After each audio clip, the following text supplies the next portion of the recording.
Shabbat Shalom, familia hermosa.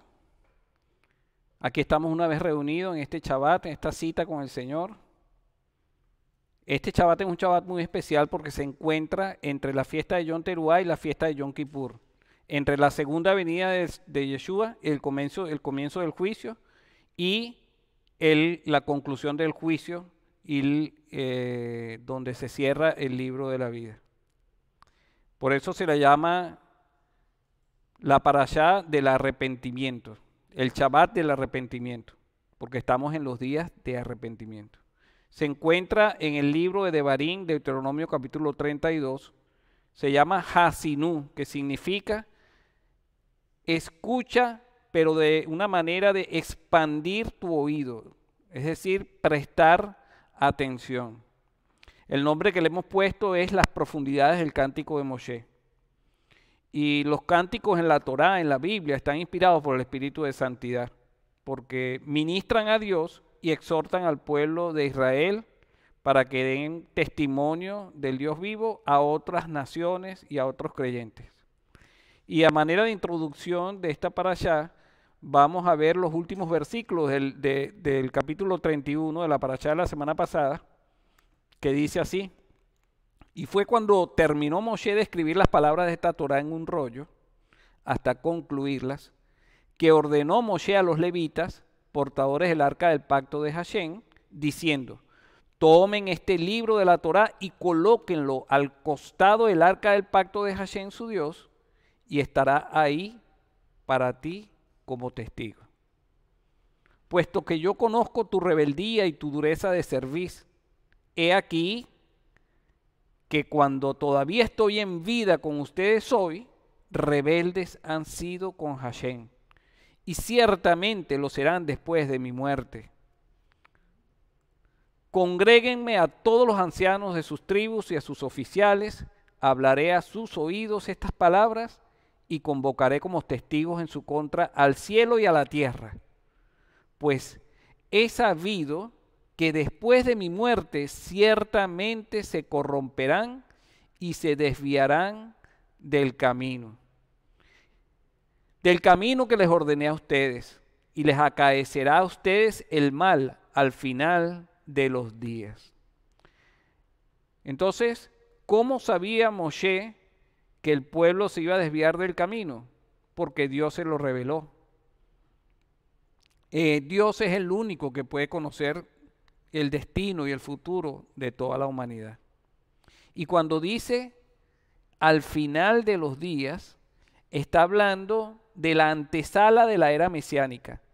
El comienzo de la era mesiánica, que es a partir de la primera venida de Yeshua, es el comienzo de la posteridad de los días, del fin de los tiempos. Y termina el capítulo diciendo: puesto que habrán obrado el mal ante los ojos de Hashem, para enfadarlo a través de la obra de sus manos. Y habló Moshe a los oídos de toda la congregación de Israel las palabras de este canto hasta concluirlas. Entonces la parashá de esta semana es el capítulo 32, que es exclusivamente el cántico de Moshe. Vamos a desglosarlo, a analizarlo y a ver qué cosas nos habla Dios al corazón a través de este canto. Lo hemos dividido en 6 partes, ¿no? La primera parte es el nombre de Hashem y su perfecta obra de la creación y de su pueblo Israel. Luego, la segunda parte de este cántico habla del origen de Israel. La tercera parte de la grandeza, la elevación de Israel a las alturas. La cuarta parte, la apostasía de Israel. La quinta, la pérdida que esto generó, que la apostasía generó, y la caída. Y por último, el nombre y la obra de Hashem por las naciones y por Israel en los postreros días. Comencemos con la primera parte de este cántico, el nombre de Hashem y su perfecta obra de la creación y de su pueblo Israel. Versículo 1 del capítulo 32 de Devarim. Presten oídos, oh cielos, y hablaré, y escuche la tierra los dichos de mi boca.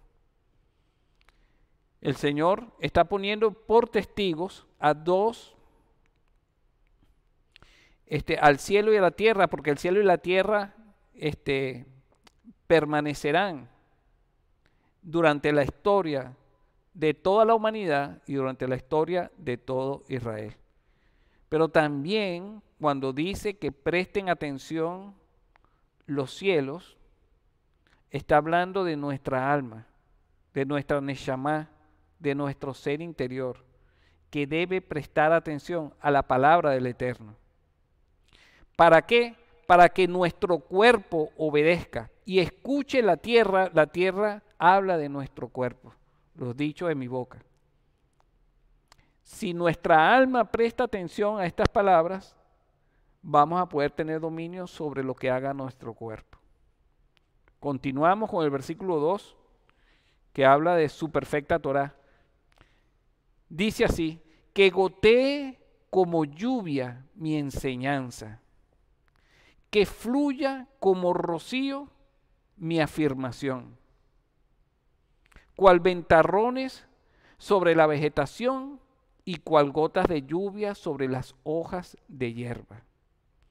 La palabra enseñanza viene del hebreo leka, que significa la doctrina de Dios, pero desde la perspectiva de que debe ser, es la enseñanza que es absorbida de parte nuestra y que proviene del maestro.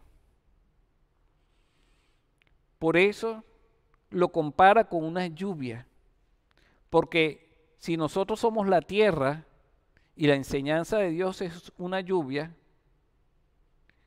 Dios quiere que nosotros tengamos la capacidad de absorber esa enseñanza. Y esta capacidad no viene de parte nuestra, porque el único que nos da a entender y nos revela y nos guía a toda verdad es el Espíritu de Dios. Luego, la palabra mi afirmación viene de imrapt, que es un hablar en el corazón. Para que la enseñanza de Dios sea absorbida, debe ser absorbida por nuestro corazón, que si tenemos un corazón de piedra, es imposible que lo absorbamos. Por eso el Señor necesita cambiar nuestro corazón de piedra por un corazón de carne, que sea capaz de absorber las enseñanzas del Maestro. Y esta palabra, mi afirmación, en la Septuaginta, que es la traducción al griego de la Torá por parte de 70 sabios judíos, cuando la época de los Ptolomeos, que eran los gobernantes, habían conquistado Egipto y mandaron a traducir la Torá, esta palabra imrapt fue traducida como rema. ¿Y qué es rema en griego? El logos es la palabra de Dios en griego. El rema es la revelación de esa palabra por medio del Espíritu de Santidad de Dios. Entonces, el Señor es, con su Espíritu, es el que revela las doctrinas y permite que las absorbamos. Podemos comparar esto como las técnicas que se utilizan para regar los campos, ¿no? El riego por goteo, que es la mejor forma de que la tierra absorba el agua y podamos tener una buena cosecha. Ahora, ¿cuál es la contraparte de esto? ¿Qué es lo que no nos permite absorber las enseñanzas de Dios? Vamos a ver lo que dice el profeta Yermayahu en el capítulo 2, versículo 11. El versículo 13 también dice, ¿ha cambiado alguna nación sus dioses, aunque esos no son dioses? Miren, nosotros vemos como desde hace cientos y quizás miles de años, en Nigeria tienen los dioses de la santería, ¿no? Changó, Yemayá y todo ese tipo de cosas. Y no solamente que ellos no han cambiado sus dioses falsos, porque son falsos, sino que los han expandido por otras regiones del mundo como Cuba, Venezuela, aquí mismo en Miami, los Estados Unidos. Y esa es la manera como actúan los paganos, ¿no?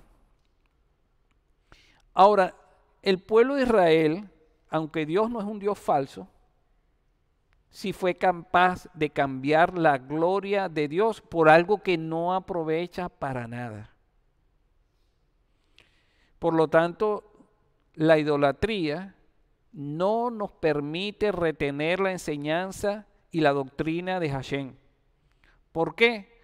Porque agrieta nuestra alma y no podemos retener. En el versículo 13 dice, porque dos males ha hecho mi pueblo. Me dejaron a mí, fuente de agua viva, porque la palabra de Dios es palabra de vida eterna, por cavar para sí cisternas, como unos tanques, ¿no? Cisternas rotas que no retienen agua, que filtran la enseñanza de Dios. Tremenda comparación, ¿no? Y luego continúa diciendo, te castigará tu propia maldad. Muchas personas se preguntan cómo es posible que Dios permita estas cosas tan malas que suceden en este mundo. Muchas personas reniegan porque no puede ser que Dios sea un Dios castigador y todo ese tipo de cosas, y se alejan más de Dios. Pero realmente quien nos castiga es nuestra propia maldad. ¿Y qué significa maldad? Es sin Torah, sin las instrucciones de Dios para dar en el blanco. Entonces, ¿de dónde proviene nuestro castigo? De nuestra falta de Torah. Y después dice, y tus apostasías te juzgarán, te condenarán. ¿Y qué significa apostasía? Bueno, son los razonamientos humanos que nosotros usamos para poder justificar nuestras conductas rebeldes a las instrucciones de Dios, para poder andar en nuestros propios deleites, en nuestras pasiones, haciéndole caso a la concupiscencia de nuestra mente, que son esos deseos pervertidos que muchos de nosotros experimentamos, ¿no?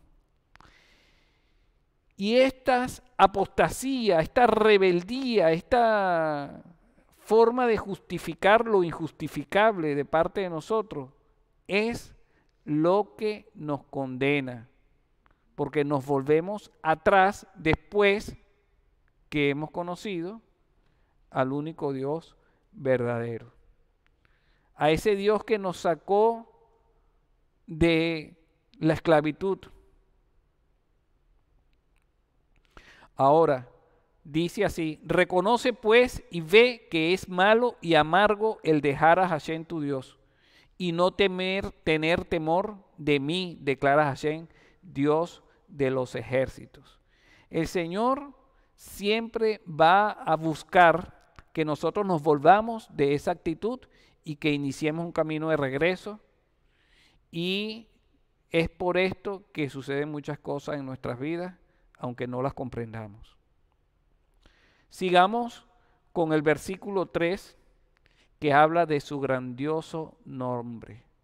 Dice así, cuando el nombre de Hashem invoque, atribúyanle grandeza a nuestro Dios. Por eso es que cuando recitamos el Shema, que decimos Shema Israel, Adonai Eloheinu, Adonai Echad, escucha Israel, Hashem, el nombre de Dios, nuestro Dios, Hashem, uno es. Entonces cuando invocamos el nombre del Señor, le atribuimos grandeza y decimos, Baruch en Kebo Malhutó Leolam Bae, bendito el nombre glorioso de su reino por toda la eternidad. Y en nuestro día a día, en nuestro caminar diario, donde sea que nosotros nos encontremos, seamos en una posición de siervo, seamos en una posición de autoridad, nosotros debemos tener el nombre de Hashem, del nombre de nuestro Dios, Yeshua HaMashiach, que es el nombre que es por sobre todo nombre, en nuestros labios. ¿Y cómo vamos a engrandecerlo? Con nuestras acciones, con nuestro testimonio.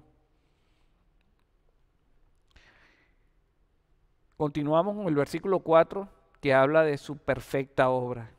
dice, la roca que es Hashem, que es la unión, la unidad entre el Padre y el Hijo, perfecta es su obra, pues todos sus caminos son justicia. Es un Dios de fidelidad, Dios de fe, Dios de verdad, sin iniquidad, recto y justo es Él. Versículos 5 y 6. La imperfección nuestra, lo único que resalta y confirma es la perfección del Señor. La santidad de Dios es resaltada por nuestros errores. Dice así, la corrupción suya no es, de sus hijos es la mácula, el error, la equivocación. Una generación perversa y torcida. Si estos son sus hijos, imagínense lo que no son sus hijos. ¿Es acaso a Hashem que retribuyen esto, oh pueblo vil e insensato?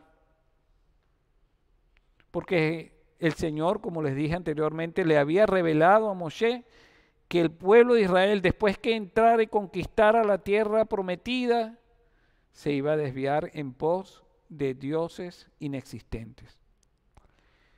Pero si Él es tu Padre, tu amo, Él te creó y te estableció, entonces ¿por qué no lo tomamos en cuenta en nuestras vidas? ¿Por qué no lo tomamos en cuenta en nuestras decisiones grandes, medianas y pequeñas? ¿Por qué no lo reconocemos en todos nuestros caminos?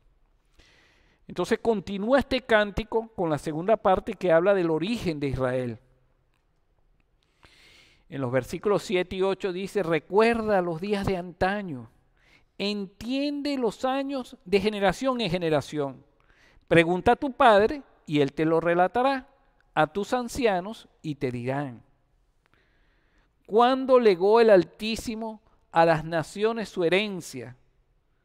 Cuando separó a los hijos del hombre, fijó las fronteras de los pueblos conforme al número de los hijos de Israel.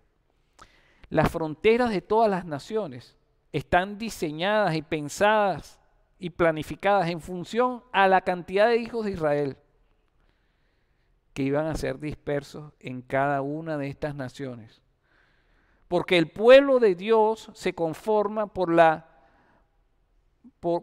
una cantidad de familias de todas las naciones de la tierra que iban a regresar a formar un solo pueblo, una sola nación, Israel. Por eso Dios ha conformado las fronteras de todas las naciones, pensando en cuántos hijos de Israel iba a extraer de cada nación. Versículos 9 y 10 del origen de Israel, ¿no? Pues la porción de Hashem es su pueblo. Todo va a pasar. Los cielos y la tierra van a pasar. Pero ¿qué cosas no van a pasar? La palabra de Dios que es eterna. Y el pueblo de Israel que es eterno también. Jacob es la medida de su heredad. Lo descubrió en una tierra desierta, porque nos sacó del desierto, donde anduvimos por 40 años. En horrible desolación, lo rodeó, ¿no? Como una gallina rodea a sus polluelos con sus alas. Les concedió discernimiento, nos dio sabiduría porque nos dio su Torá. Y nos protegió como la pupila de su propio ojo.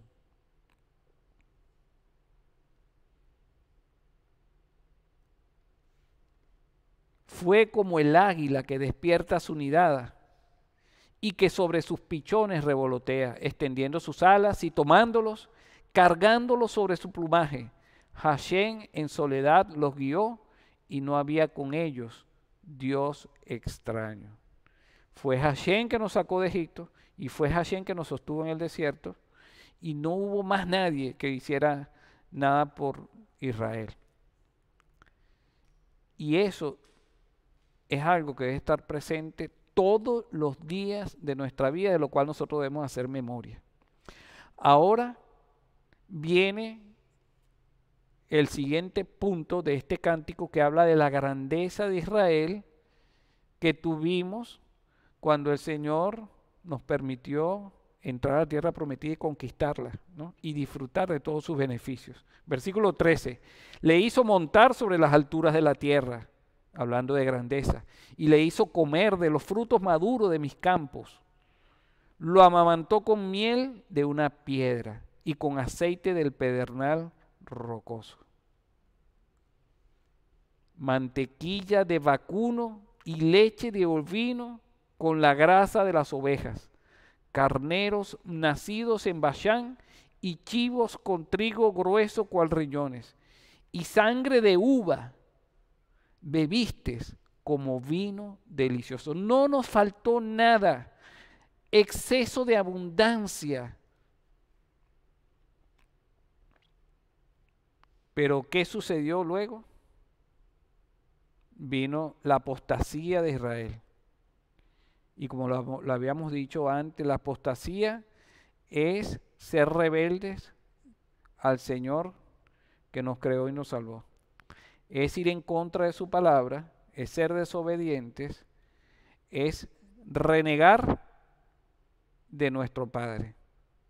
Versículos 15 y 16. Y engordó Yeshurún, que es un nombre que Dios nos otorgó, un nombre cariñoso, un nombre exaltado del pueblo de Israel. Pero nosotros, ¿qué hicimos? Engordamos. Y después que engordamos, empezamos a dar patadas. Engordaste, te hinchiste. Es decir, nos hinchamos. ¿Pero de qué nos hinchamos? De orgullo, porque empezamos a pensar que todo lo que tenemos es por nuestra propia fuerza, nuestra propia inteligencia, nuestra propia habilidad, y no reconocemos que toda bendición viene de lo alto, del Padre de las luces. Te hiciste corpulento y abandonó a Dios, su artífice, al que nos creó, y escarnecimos a la roca de nuestra salvación. Y la mayor muestra de ese escarnecimiento fue el no reconocer a Yeshua HaMashiach, que es Dios venido en carne, y haberlo crucificado. Provocaron sus celos con extraños. ¿Con qué extraños? Con dioses extraños. Con abominaciones lo encolerizaron. Degollaron sacrificios a demonios carentes de poder. Y oigan bien, demonios carentes de poder. Los demonios no tienen poder. El poder que tienen los demonios es el poder que nosotros le damos por nuestros temores, por nuestras debilidades, por la mentira que creemos de parte del mundo. Ese es el único poder que ellos tienen. A dioses que no conocían, advenedizos, o sea, dioses nuevos, recién llegados, a quienes no temían sus ancestros, a quienes no temían ni Abraham, ni Isaac, ni Jacob. A la roca que te dio a luz, ignoraste. Qué terrible es cuando un hijo ignora a su madre. Qué terrible cuando un hijo ignora a su padre. Mucho más terrible es cuando ignoramos a Dios, el creador de los cielos y la tierra. Olvidaste a Dios que te sacó del vientre, que te dio vida. A la roca que te dio a luz, ignoraste y olvidaste a Dios. Y ahora vamos a pasar al siguiente segmento de este cántico profético, este cántico de exhortación a las futuras generaciones para que pudieran volverse de nuevo al Señor. Vamos a hablar ahora de la pérdida, de las consecuencias de esta apostasía que produjo la caída de Israel. Versículos 19 y 20. verá Hashem y será provocado por el enojo de sus hijos e hijas, y dirá: ocultaré mi rostro de ellos. Y imagínense ustedes cuando un niño se le pierde su papá, no puede ver su rostro y se recuerda de él y todo lo que representa él. Y entonces, ¿qué sucede? Clama desesperadamente por él. Me acuerdo cuando una oportunidad Alfonso se me perdió estando nosotros de viaje en Busch Garden. Tenía él aproximadamente 6 años, 7 años. Y él caminó pensando que nosotros estábamos delante de él, pero nos habíamos quedado comprando unos refrigerios. Y él caminó y de repente no me vio y empezó a correr y empezó a buscarme, empezó a gritar. Y yo después salí corriendo detrás de él, ¿no? Hasta que lo conseguí. Pero cuando Hashem oculta su rostro de sus hijos, es para mostrarnos su espalda. ¿Y qué pasó con las espaldas de Yeshua HaMashiach? Que fue lleno de latigazos. Sus marcas, las marcas de la humillación por no los delitos de él, sino los delitos nuestros, quedaron en sus espaldas. Y cuando los hijos de Dios no pueden ver el rostro de Dios y ven las espaldas de él llenas de esas marcas, pues entonces esto lo que genera es un espíritu de arrepentimiento. Entonces Dios nos muestra su verdadero rostro, el rostro de Mashiach. Ocultaré mi rostro de ellos y veré cuál será su postrimería. ¿Y cuál es la postrimería del pueblo de Israel? La postrimería es volverse a Hashem por medio de Mashiach Yeshua, por medio del Mesías Yeshua. Porque es una generación muy perversa. Hijos cuya crianza no se reconoce en ellos. ¿Y por qué no se reconoce la crianza del Señor en ellos? Porque no muestran fidelidad, no muestran fe, sus obras no dan evidencia de la fe, no muestran confianza en Hashem, porque si nosotros confiamos en Hashem simplemente le obedecemos todas sus instrucciones, porque confiamos en Él, sabemos que es bueno para nosotros. Luego el versículo 21 dice: ellos me provocaron con un Dios inexistente, porque todo falso Dios no existe, es falso. El dinero termina siendo falso porque dejará de ser, no va a prevalecer, no va a permanecer en el mundo venidero.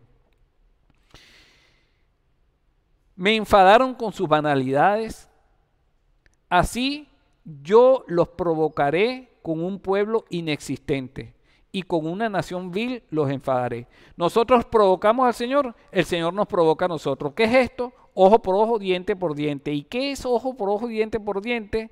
Sino un sistema de compensación, un sistema de justicia. ¿Por qué?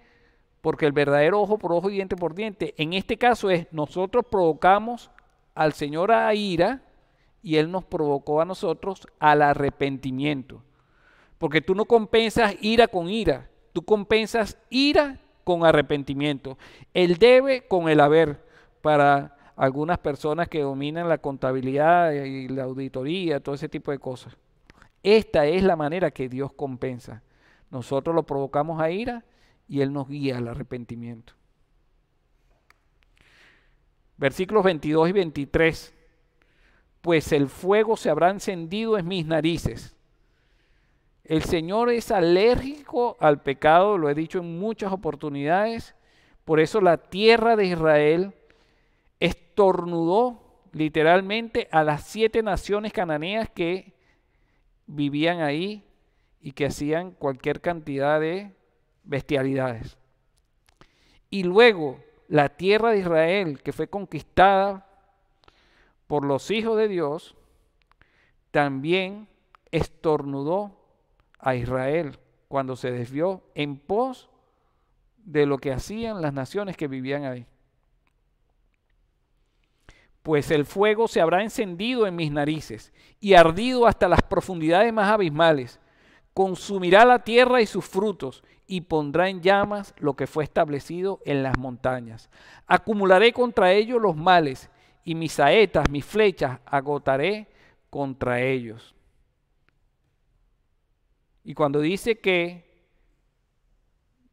en llamas lo que fue establecido en las montañas, habla de las montañas de Jerusalén, hablando de la destrucción del templo y de la destrucción de Jerusalén por parte de Nabucodonosor, que se llevó cautivo a la tribu de Judá y la tribu de Benjamín. Versículo 24. Enviaré hinchazón, ya les había hablado que la hinchazón habla de enfermedad, habla de corrupción. Enviaré hinchazón provocada por el hambre, batallas de demonios llameantes. Cuando nosotros abandonamos al Señor, nos empiezan a atormentar nuestros propios demonios, nuestros miedos, nuestros traumas. Los abatirá el demonio del mediodía y los colmillos de las bestias despacharé contra ellos, con la ponzoña de aquellos que reptan sobre el polvo. Es decir, la serpiente, con la ponzoña de la serpiente, que son las mentiras. Entonces nos dejamos engañar fácilmente y caemos en falso testimonio y condenamos a las personas por las cosas que nosotros pensamos y creemos que esas personas han hecho, dicho o dejado de hacer. Luego, versículos 25 y 26, por fuera de hijos les privará la espada, en tanto que adentro reinará el pavor, incluso el mozo, o sea, el joven, incluso la doncella, la joven, un niño de pecho con el hombre canoso, dije, los dispersaré, haré que desaparezca de entre los hombres su recuerdo. Y la dispersión de Israel por todo el mundo, el exilio, el galut, genera un sufrimiento profundo. Podemos entender un poco lo que se siente, porque muchos de los que estamos aquí reunidos somos venezolanos y hemos sido dispersados, exiliados de Venezuela y extrañamos a nuestra tierra, a nuestro país, a nuestra gente. Bueno, es muy duro el exilio, pero es una manera que Dios utiliza para que el pueblo de Israel recuerde y extrañe al Dios suyo, del cual nos alejamos.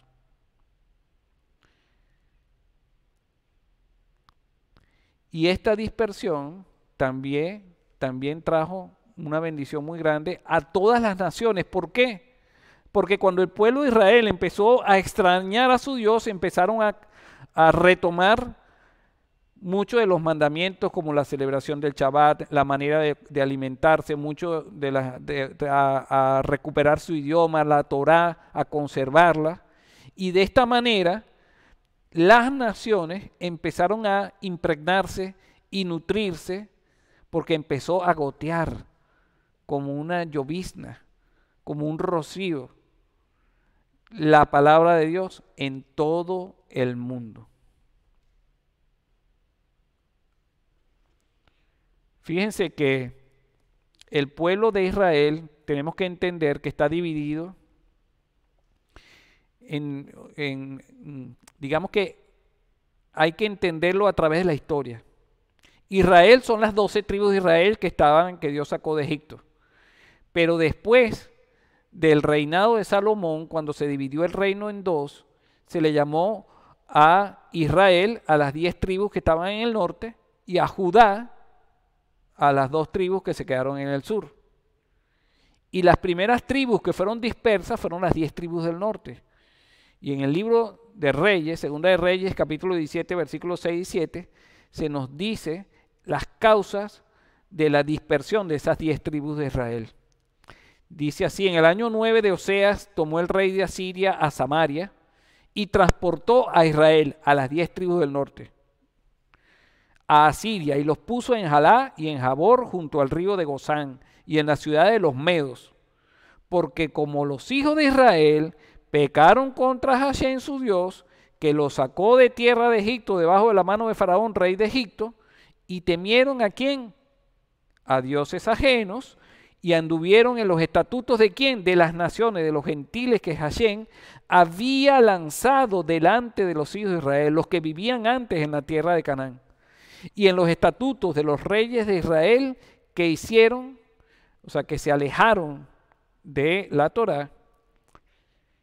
Y como los hijos de Israel hicieron en secreto cosas no rectas contra Hashem su Dios, edificándose lugares altos de falsa adoración en todas sus ciudades, desde las torres de las atalayas hasta las ciudades fuertes, porque el único sitio donde se debía adorar era en el templo de Jerusalén. Pero ellos empezaron a edificar todo tipo de altares, y se levantaron estatuas y bosques en todo collado alto y debajo de todo árbol frondoso, umbroso y frondoso, y quemaron allí incienso en todos los lugares altos a la manera de las demás naciones, de los gentiles, los cuales Hashem había traspuesto delante de ellos, e hicieron cosas muy malas para provocar a ira a Hashem, sirviendo a los ídolos de los cuales Hashem les había dicho: vosotros no haréis esto. O sea, lo primero que el Señor nos dijo, lo primero que no hiciéramos, lo primero que hicimos. Hashem protestaba entonces contra Israel y contra Judá. ¿Ven? Israel en esa época estaba dividido en Judá y en Israel, las 10 tribus y las otras 2 tribus. Por mano de todos los profetas y todos los videntes, diciendo: volveos en arrepentimiento de vuestros malos caminos y guardad mis mandamientos y mis ordenanzas conforme a todas las leyes que yo mandé a vuestros padres. Y que os he enviado por mano de mis siervos, los profetas. Mas ellos no escucharon, antes endurecieron su cerviz, como la cerviz de sus padres, los cuales nunca creyeron en Hashem, su Dios. Y desecharon sus estatutos y su pacto que él había concertado con sus padres y sus testimonios, que él había protestado contra ellos. Inclusive, este cántico, que es un testimonio contra la desobediencia de Israel, lo desecharon. Y siguieron la vanidad y fueron hechos vanos y fueron en pos de los gentiles que estaban alrededor de ellos, de los cuales les había mandado Hashem que no hicieran a la manera de ellos. Y dejaron todos los mandamientos de Hashem su Dios y se hicieron vaciadizos, 2 becerros, e hicieron bosques y adoraron a todo el ejército del cielo y sirvieron a Baal.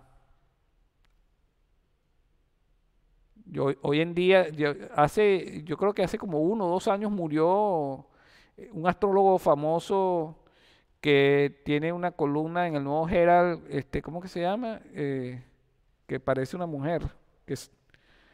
Y todavía, de Walter Mercado, y todavía después de varios años de haber muerto, todavía siguen publicando una columna en el Nuevo Herald con este astrólogo vidente que adora a el ejército del cielo, ¿no? E hicieron pasar a sus hijos y a sus hijas por fuego, o sea, lo entregaban en sacrificio al dios Baal, y adivinaron adivinaciones y agüeros, y se entregaron a hacer lo malo ante los ojos de Hashem, provocándole a ira. Y Hashem se airó en gran manera contra Israel y los quitó delante de su rostro, ocultó su rostro, para poder mostrarle la espalda para que se arrepintieran. Que no quedó sino solo la tribu de Judá. Entonces, como nada más quedó la tribu de Judá,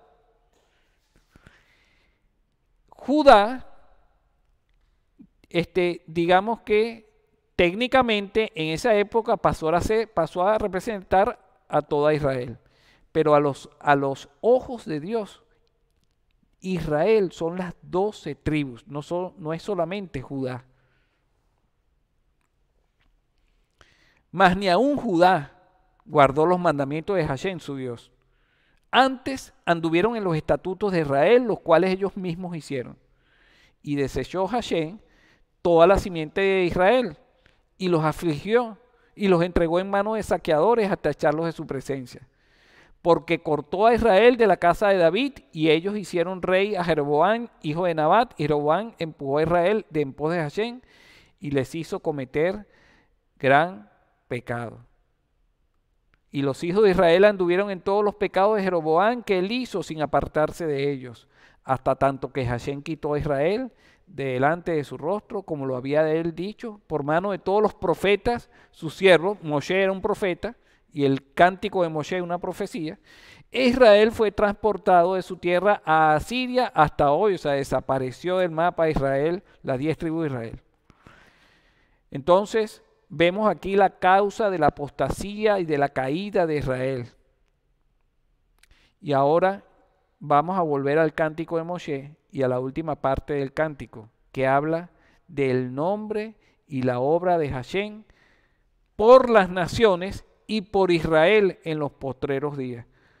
Porque al final, el castigo que Dios y la disciplina que Dios ejerció por Israel, llámese las 10 tribus de Israel y Judá, al dispersarlos por todo el mundo, vino a ser una bendición para todas las naciones de la tierra y un cumplimiento profético. Devarim 32:27 dice: si no fuera porque la cólera del enemigo estaba reprimida, no sea que malinterpreten sus adversarios, no sea que digan, nuestra mano se alzó victoriosa y no fue Hashem el que obró todo esto.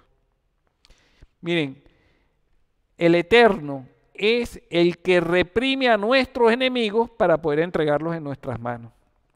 Por eso que cuando salíamos de batalla, uno vencía a 1000 y dos vencían a 10.000. Y la única manera de que esto suceda es porque Dios los entregó en nuestras manos. Y quieren saber una cosa, la única manera para que el pueblo de Dios sea humillado por otras naciones es que nos apartemos de Dios. Y cuando nos apartemos de Dios, nos quita su protección y somos entregados como una presa fácil para otras naciones.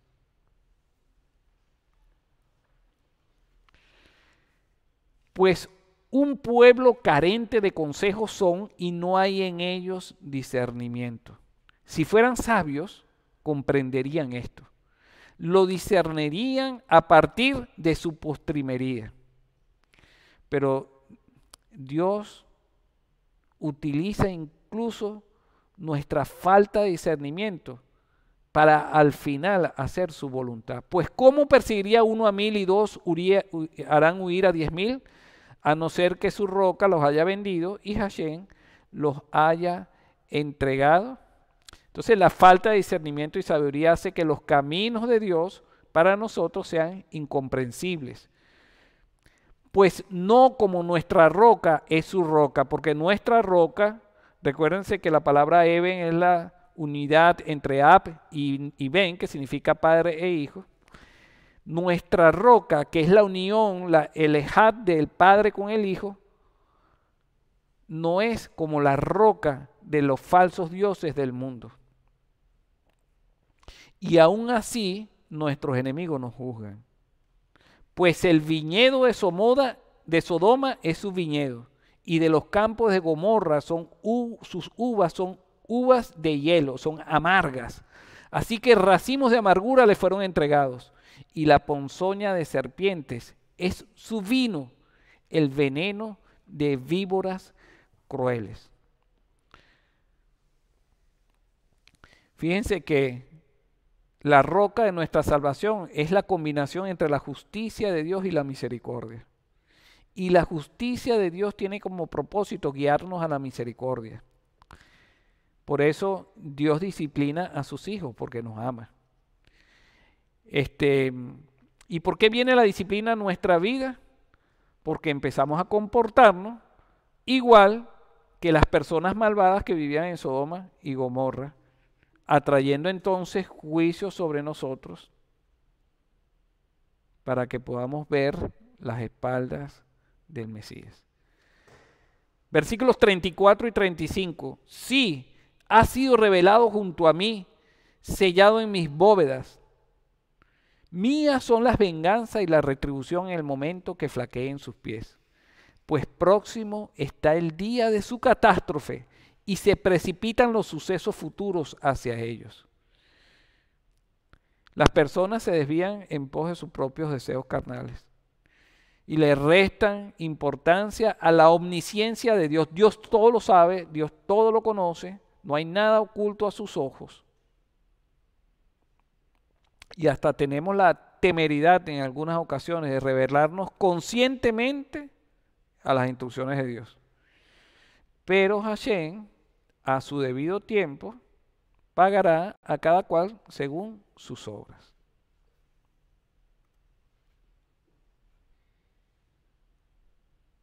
Versículos 36 y 37. Cuando juzgue Hashem a su pueblo y respecto de sus sirvientes desistirá del mal. Cuando vea que avanza el poderío del adversario y que nadie es salvado o socorrido, dirá: ¿dónde está su Dios, la roca en quien buscaron refugio? Entonces Hashem nos hace un llamado a la reflexión y nos muestra la inutilidad y la inexistencia de los dioses ajenos y falsos, extraños y advenedizos que nosotros muchas veces colocamos en nuestras vidas. Y nos muestra a través de su justicia el camino de la misericordia. Versículos 38 y 39.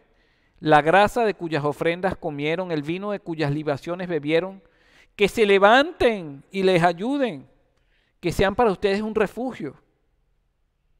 Y entonces, como son dioses falsos que no tienen poder y no nos pueden ayudar en nuestros tiempos de angustia, ¿nosotros qué haremos? Pues llamaremos al único verdadero Dios, clamaremos por Él. Vean ahora que yo soy Él y no hay otro Dios junto a mí. Yo traigo la muerte y doy la vida, derribo y yo curaré. ¿Y qué significa esa expresión que Él trae la muerte y da la vida, derriba y cura? Bueno, Él mismo vino y entregó su vida voluntariamente. Él murió, trajo la muerte a su propio cuerpo. ¿Para qué? Para que a través de la resurrección nos diera la vida. Dice, Él derriba porque Él se humilló. Él vino de los cielos a la tierra a morir. Y Él cura porque nos sana y nos salva. En la muerte de Él somos nosotros muertos. Y en la resurrección de Él somos nosotros resucitados. Él derriba nuestro orgullo, porque mientras tengamos orgullo en nuestra vida, no podremos ser sanados. Cuando derriba nuestro orgullo, nos cura, nos sana y nos salva. En el nombre de Yeshua HaMashiach. Versículos 40 y 41. Porque alzaré hacia el cielo mi mano y diré: así como vivo yo para siempre, si afilo mi deslumbrante espada y empuña el juicio, mi mano, si afilo mi deslumbrante espada y empuña el juicio mi mano, juro que devolveré la venganza sobre mis enemigos y sobre quienes me odian traeré retribución. Cuando Dios ejecuta su juicio es porque Él retira su misericordia. Como dice en Joel 1:15, y con gran enojo estoy yo enojado contra las naciones que están confiadas, porque cuando yo estaba un poco enojado, ellas contribuyeron al mal, generando más enojo, precipitando el juicio que no es otra cosa que el retirar su misericordia. Versículos 42. Embriagaré mis flechas de sangre y mi espada devorará carne, y con la sangre de los destructores de mi pueblo, de sus cautivos y de los jefes de sus ejércitos. No crea nadie que las palabras de Dios cuando dice, bendeciré a quien te bendiga y maldeciré a quien te maldiga, no se cumplirán. Todo el que maldiga a Israel, el pueblo de Dios, será maldecido por Dios. Y todo quien lo bendiga será injertado en el pueblo de Israel. El Señor pagará a los enemigos de Dios por todos los males que nos han infligido,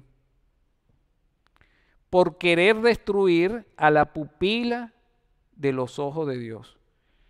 Y destruir la pupila de los ojos de Dios es dejar a Dios sin su luz, porque la pupila absorbe la luz. Y la luz de los ojos de Dios somos nosotros, sus hijos, su pueblo. Y Dios va a retribuir a todas las naciones que pretendan destruir la luz de Dios. Y finaliza este cántico diciendo así: canten, oh naciones, las alabanzas de su pueblo. Esto es una invitación a todas las naciones a integrarse al pueblo de Israel y cantar su Torá, porque la Torá es un cántico. Pues la sangre de sus sirvientes vengará. Si nosotros estamos de parte del Señor, ¿quién va a estar en contra nuestra? Nadie. Y los enemigos de Dios serán destruidos. Y la venganza traerá sobre sus adversarios. Y reconciliará a su tierra y a su pueblo. Y esta palabra reconciliará es la palabra kiper, que es la palabra kipur, que significa expiación, reconciliación. Kiper es la misma palabra en futuro. Y reconciliará, y kiper, porque él hará kipur, expiación sobre su tierra y sobre su pueblo. Y esto es la antesala a lo que vamos a celebrar el domingo al caer el sol, hasta el lunes al caer el sol, que es la fiesta de Yom Kippur. Porque la obra que Dios ha hecho en su pueblo, la obra de redención que comenzó con la muerte del Mesías Yeshua, como el Cordero de Dios, para pasar por alto nuestros pecados, no culmina ahí. Continúa cuando Él nos da su espíritu de santidad para hacernos santos, como Él es santo. Y culmina con la redención final en Yom Kippur, cuando el juicio termina, es cerrado el libro de la vida, para que entremos en la última etapa de esa redención, que es estar gozosos por siempre en la presencia del Señor, en un mundo sin pecado y sin muerte. Y así como dice Apocalipsis 15, 1 al 2, que estuvimos escuchando este cántico, al final de los tiempos, en la postrimería de los días, y vi una señal en el cielo, grande y admirable, 7 ángeles que tenían las 7 plagas postreras, porque en ellas es consumada la ira de Dios. Y vi como un mar de vidrio mezclado con fuego, y los que habían alcanzado la victoria sobre la bestia, y sobre su imagen, y sobre su marca, y sobre el número de su nombre, el 666, en pie sobre el mar de vidrio, teniendo las arpas de Dios, y cantan el cántico de Moshe, siervo de Dios. Este cántico que acabamos de ver va a ser cantado en la tribulación, en medio del juicio a las naciones y ante la segunda venida de nuestro Señor. ¿Y qué otro cántico se va a cantar? El cántico del Cordero, diciendo: grandes y maravillosas son tus obras, Señor Dios Todopoderoso. Justos y verdaderos son tus caminos, Rey de los santos. ¿Quién no te temerá, oh Señor, y glorificará tu nombre?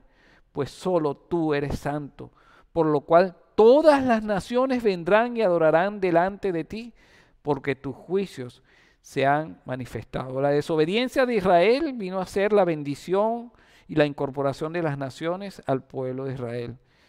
Y cuando Judá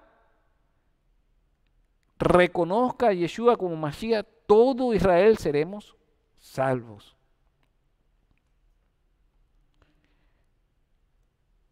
Y se cumple en sí lo que había sido prometido y profetizado a nuestro padre Abraham, que dice en Gálatas 3:8, y la Escritura, previendo que Dios justificaría a los gentiles, a las naciones por la fe, anunció de antemano las buenas nuevas, el Evangelio, a Abraham diciendo: en ti serán benditas todas las naciones de la tierra, en la simiente Yeshua.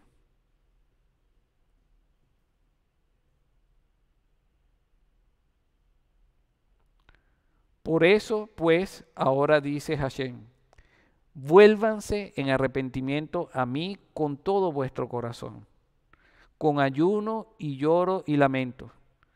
Rasguen su corazón y no sus vestiduras, y retornen a Hashem nuestro Dios, porque Él es misericordioso y clemente, tardo para la ira y grande en misericordia, y que se mueve a piedad del castigo. Él no quiere destruirnos. Él nos castiga o nos disciplina o permite que nosotros caigamos en esas situaciones para poder tener piedad y misericordia de nosotros. Oh profundidad de las riquezas y la sabiduría del conocimiento de Dios. Cuán insondables son sus juicios e inescrutables sus caminos. Shabbat Shalom, y les deseo una feliz fiesta de Yom Kippur. Amén.